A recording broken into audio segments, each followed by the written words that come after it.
This is an NBC News special report. Here's Tom Yamas. And good evening. We are coming on the air with breaking news right now. Former FBI Director James Comey has just been indicted on 2 counts, according to a senior Justice Department official. It comes after NBC News learned this week that the DOJ was weighing whether to charge Comey over allegations that he lied to Congress. Tonight, we understand the 2 counts are false statements and obstruction.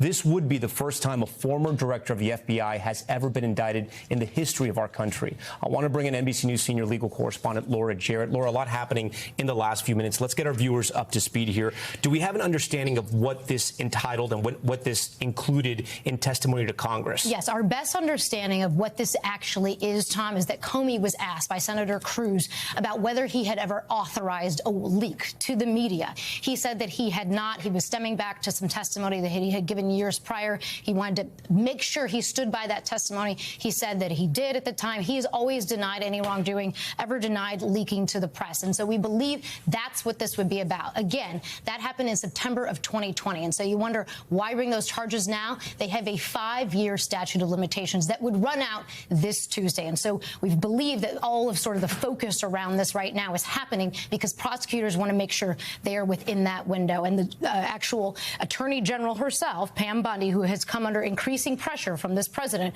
about going after his perceived enemies, made it official tonight, even though we have not seen an indictment, saying no one is above the law and that this indictment reflects the department's commitment to holding those who abuse positions of power accountable for misleading the American people. We have reached out to Comey. We have not yet received a statement from his attorney or anyone representing him on his behalf. But I should again say that he has always denied that he has never engaged in any leaks and never had engaged in any misconduct. And we want to be very upfront with our viewers. A lot of this information has happened in just the last 5 minutes. A lot of this is coming out on X, along with our reporting and confirmation with our sources. From our understanding, the interaction, and he was asked by Senator Ted Cruz during that hearing in Congress whether he had leaked or he had been a source or he had authorized a source. Multiple times, James Comey says no. But his deputy, Andrew McCabe, sort of didn't agree with him and said he had been authorized to leak. And that's what makes this entire circumstance so unusual, because McCabe is obviously somebody that has also come under a fair amount of criticism and attention from this president. So if the only source of information that James Comey is lying is Andrew McCabe, that would be an extraordinary moment to have McCabe be on the witness stand saying something that the president would obviously wish was true. Again, whether or not this goes to a jury is a different question than whether you get a grand jury to indict. We should make it clear to our audience we have not seen an indictment. The standard for what can get a grand jury to indict is much different than reasonable doubt, which wouldn't a regular trial. The grand jury process is secretive. Not even the defense attorneys in the room. It's a process entirely controlled by the prosecutors. What evidence they put forward, what evidence they don't put forward, all in their discretion. I want to bring in NBC News Chief Justice and National Affairs correspondent Kelly O'Donnell, because Kelly, as we know, there's a second part to this, right? Walk our viewers through what's happened in the Eastern District of Virginia over the past couple of weeks and why that's so important to this case. Well, Tom, there has been turmoil, there has been disagreement, and there has been the hand of the White House, with the president choosing one of his own former personal attorneys, Lindsay Halligan, a woman who has experience in insurance law but has never prosecuted any cases. She had been working in the White House as well, placing her in a key position of power as the U.S. attorney in the Eastern District of Virginia. That comes after a sudden resignation that happened just a few days ago, where a long-time attorney who had a lot of experience in this area stepped down from his position.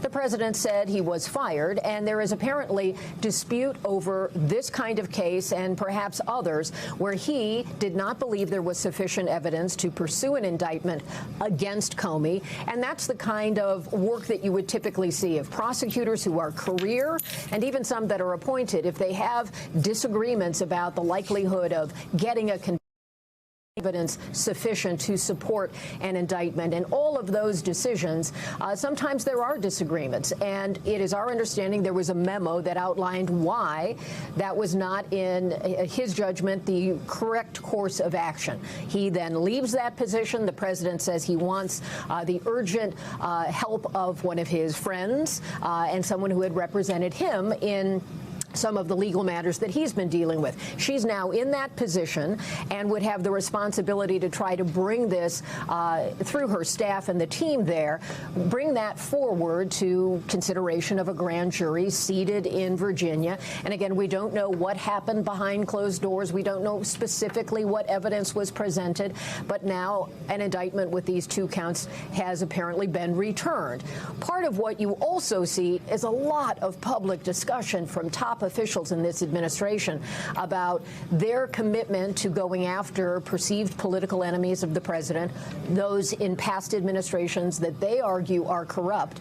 And there is a jury pool out there that will ultimately have to be considered. And so one of the balances that this administration will want to strike, but not always in an obvious way, is to be careful about what happens with the jury pool. So the president has put in one of his choices.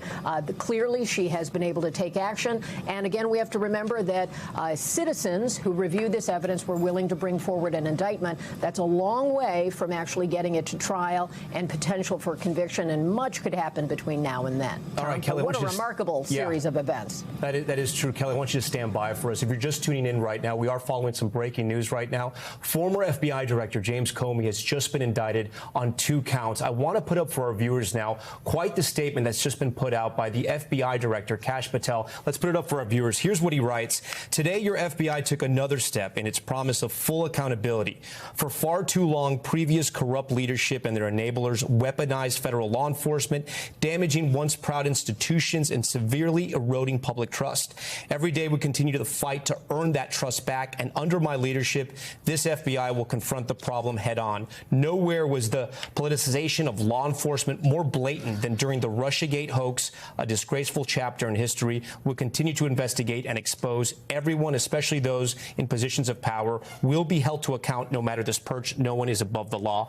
So I want to ask you, Laura, after we see that statement from Kash Patel here, I mean, there might be people within the administration who may or may not want scores to be settled, but that's not the way the Justice Department works.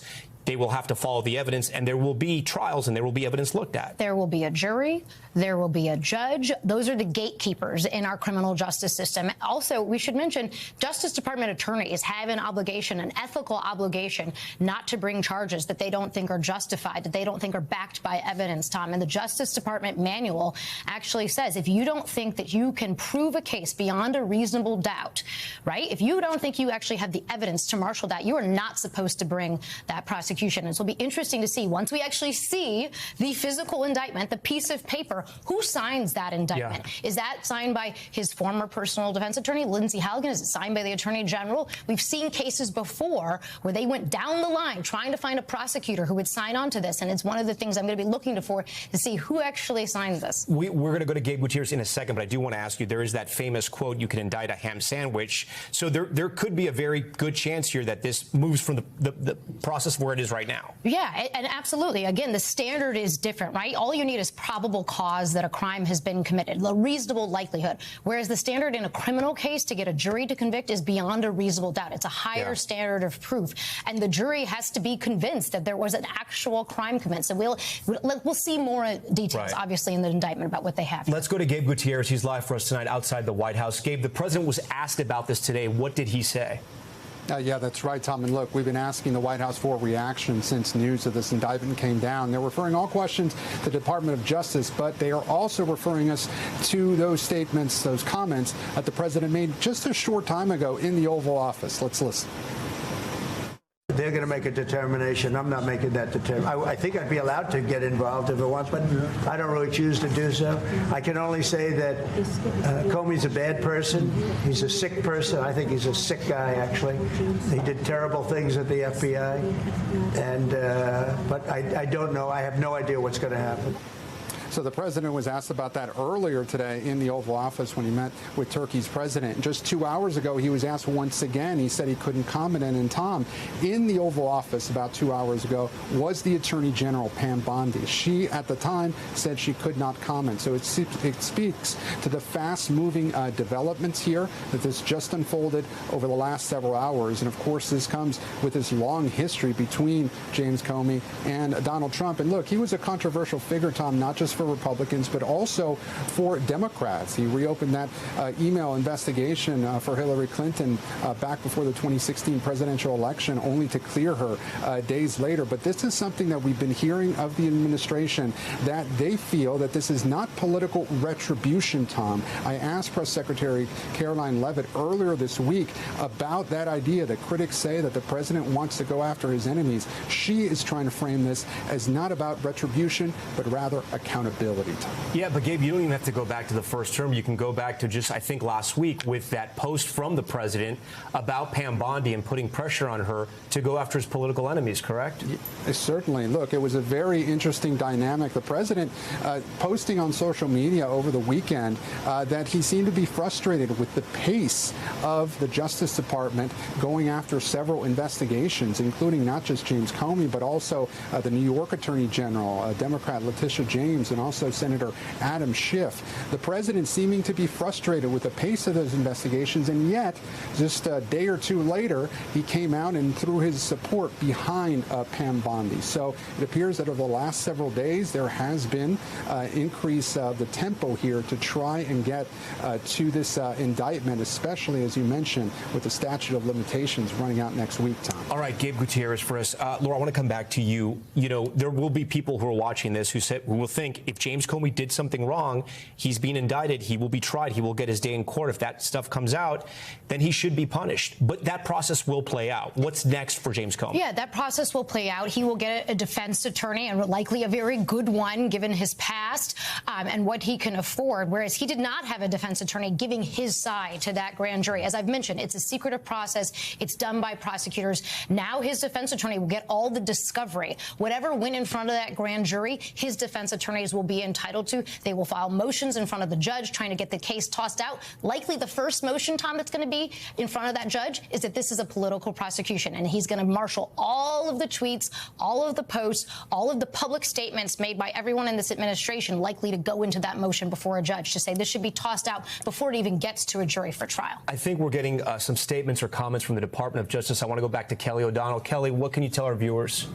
Well, they've put it in press release form, and it is very Trumpian in the sense that it includes not only the official discussion of the charges, but also sort of reflecting the tweets that we've just seen. What it goes on to tell us is that the indictment alleges that Comey obstructed a congressional investigation into disclosure of sensitive information, and that it also says that he made a false statement in violation of the U.S. Code, and that he did not authorize someone at the FBI to be an anonymous source. And that's according to the indictment, that statement was false. And then it repeats what we have seen from tweets with the posts on social media from Pam Bondi and so forth. And then very tellingly, it says at the end, an indictment is merely an allegation. All defendants are presumed innocent until proven guilty beyond a reasonable doubt in a court of law. So what they've done here is they've combined the very modern moment of social media posts into a statement and then given us a little insight into the specific counts. It gives you the code in the U.S.